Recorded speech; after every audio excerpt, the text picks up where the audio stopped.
Hey guys, what's good? Thank you for tuning in to yet another video. If you have not subscribed as yet, please go ahead and hit the subscribe button. Don't forget to like, comment, share, and turn on your post notification so you will be the first to get a video when I drop them. Until next time guys, today we are talking about Ayesha Nelson. This is the story of Ayesha Nelson, aged 31, who called 911 multiple times asking for protection before her boyfriend Waverly Hawes, aged 32, shot her and her daughter because she wanted him to stop playing video games. This all happened because she wanted him to do better, and he got so upset and tried to kick her out of the house, which she refused, later resulting in her and her daughter being murdered. A Dayton 24/7 Now exclusive investigation into what led up to the murder of a Dayton woman and her 6-year-old daughter. Ayesha Nelson made several 911 calls begging for help, saying her life was in danger. Just hours later, police say Nelson and her daughter were dead. Ayesha Nelson, aged 31, was a beautiful young lady who had her life going well for her.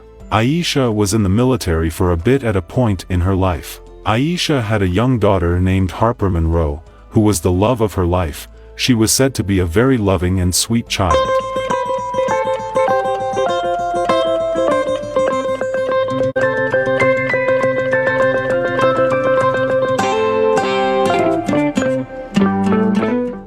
Ayesha was a twin, and her twin sister would describe her as a very nice, humble, and intelligent young lady who made sure people around her were happy at all times. This might be why she entertained a fellow military man into her life even when he wasn't up to par at certain point in time. Ayesha moved from New Jersey to Dayton, Ohio to be with her new boyfriend she had met in the military. His name is Waverly Hawes, also known as Dante.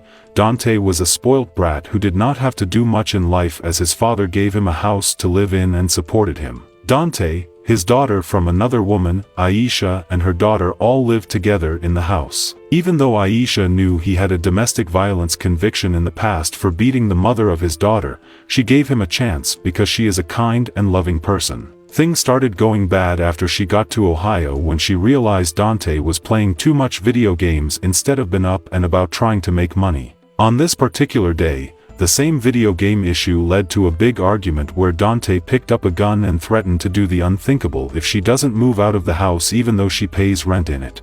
Ayesha called the cops to report the threat. The dispatcher encourages her to go to a nearby police station and call from there to have an officer come out and take a report. She also reminds her there are local shelters she can stay at for safety. She told the dispatcher that she doesn't want him arrested but just want to make a report, just in case something does happens. She asked for the officers to meet her at the Family Dollar because she didn't want officers to pull up in front of the house. Police did not show up immediately because they had to attend to some other urgent calls. Ayesha again called back saying she will make the report in the morning because she's concerned about waiting too long with her 6-year-old daughter in the car. Some hours later Dante called the cops too, saying, "My girlfriend is acting crazy, tore up the house.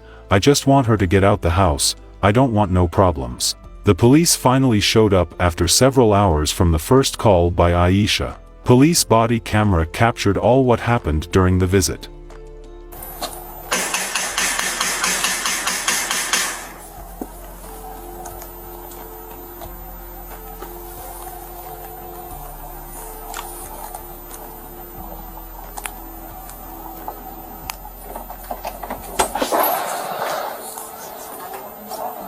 Hello.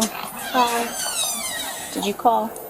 I did, but I did say that I didn't want any police to come to my house. Okay. Well, I called your phone. You didn't answer. I didn't get a call. Well, I can show you where I called it.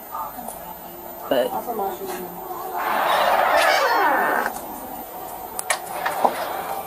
You can come right there. Everything alright?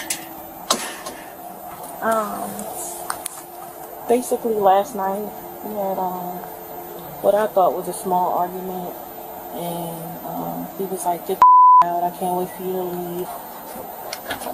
hello. Hey, I called you, and she just locked me in the basement. You talk to her, I'll talk to you. So I didn't lock him in the basement, but okay. His dad owns this house, that house, a house across the street, and a house down the street, I believe. He went in the closet and grabbed the gun. So he was like, "You're gonna get out of my house." So I was like, okay. Like, you know, just okay. Like now at this point he got the gun into him. So I let things calm down like an hour, and I was like, "Are you gonna give me my gun? Like, I don't care what you do with it, but you need to put it down. Like, give me my gun." So he was like, my gun is registered in my name now. We got it right after. So where is it now? He has it. He has it downstairs in the basement. Well, since we're talking about guns, you mind just keeping your hands in your pocket there? Perfect, thank you.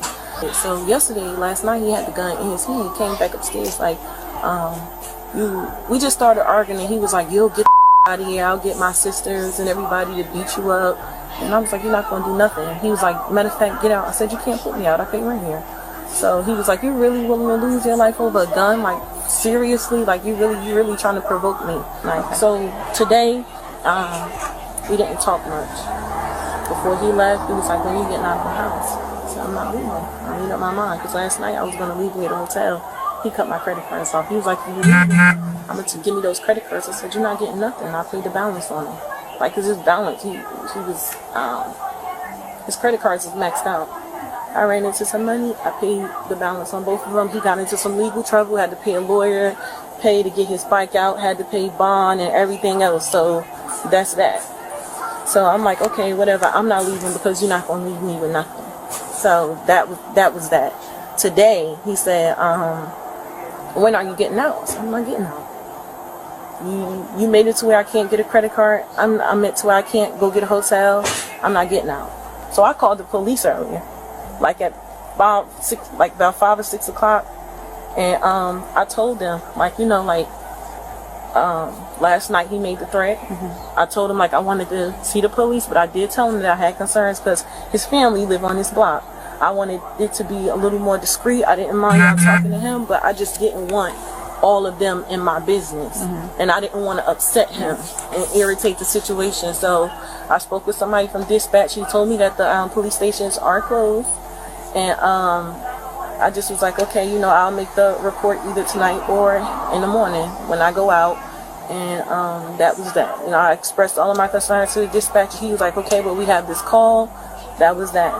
I called about an hour ago, and I went up to Family Dollar. I let them know he threatened me again, and I got that one on video, him threatening me. Like, it's not going to go the way you think it's going to go. You're going to get out. Like, I'm telling you. What did he say? You're going to get out, or you're going to have to suffer the alternative, or something like that. And I mean, again, also, the reason why I do take it a little seriously is because he had domestic issues with his daughter's mother, where he was convicted of beating her. And so for him to talk so loosely in front of my daughter, I don't want to take it seriously because we've been friends for so long, but I do. Because, he didn't start doing any of this until after he grabbed the gun. And this is the second, he said 2 times, asked me, am I willing to lose my life? And I don't like that. I don't like that.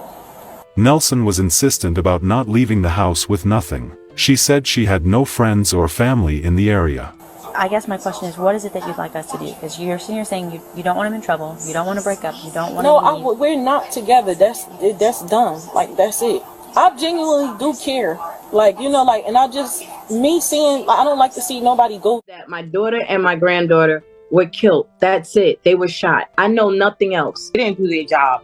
And now Ayesha and Harper are gone. It's about to be 4 months. They are no longer with us because police failed to protect them. So we have come to the end of another video, and I just want to say condolences to the family and friends of both Ayesha and her baby girl Harper. Until next time, guys, you can just leave your comment, voice your opinion, and let me know what's your thought about what happened here. Until next time, bye.